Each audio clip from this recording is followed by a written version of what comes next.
पोट साफ होण्यासाठी रोज एखादं चूर्ण किंवा गोळ्या घेताय तर थांबा. कारण तुम्ही हे रोजच घेतलं तर आपली जी आतडी असतात म्हणजेच इंटेस्टाईन ते आळशी होतात आणि आपलं काम करायचंच बंद करतात आणि मग ते घेतल्याशिवाय पोट साफच होत नाही असं होतं. तर आयुर्वेद याच्यावर काय सांगतं, वर्षानुवर्षे जे पोटामध्ये कचरा जमलेला आहे किंवा जो टॉक्झिन्स जमलेले आहेत ते बाहेर काढण्यासाठी फक्त एखादी टॅबलेट किंवा एखादं चूर्ण हे काम करू शकत नाही. त्यामुळे एक छान आणि सोपा उपाय सांगते, एरंडेल ऑइल.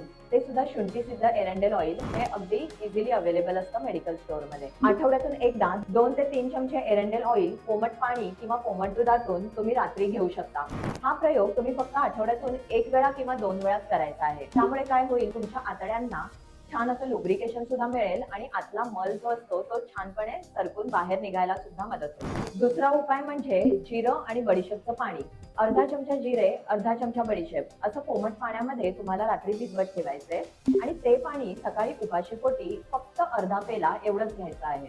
यामुळे काय होईल तर तुमचं डायजेशन म्हणजे तुमचा अग्नी हा प्रदीप्त म्हणजे छान असा व्हायला मदत होईल आणि जेव्हा अग्नी चांगला असेल तेव्हा नक्कीच मळ साफ व्हायला किंवा पोट साफ व्हायला नक्की मदत होईल. मागच्या कित्येक वर्षामध्ये आपल्या क्लिनिकमध्ये येणाऱ्या बऱ्याच पेशंटना आपण या प्रॉब्लेम पासून अगदी कायमचा सुटकारा दिलेला आहे. तुम्हाला सुद्धा जर कन्सल्टेशन करायचं असेल तर नक्की आम्हाला दिलेल्या नंबरवरती संपर्क करा.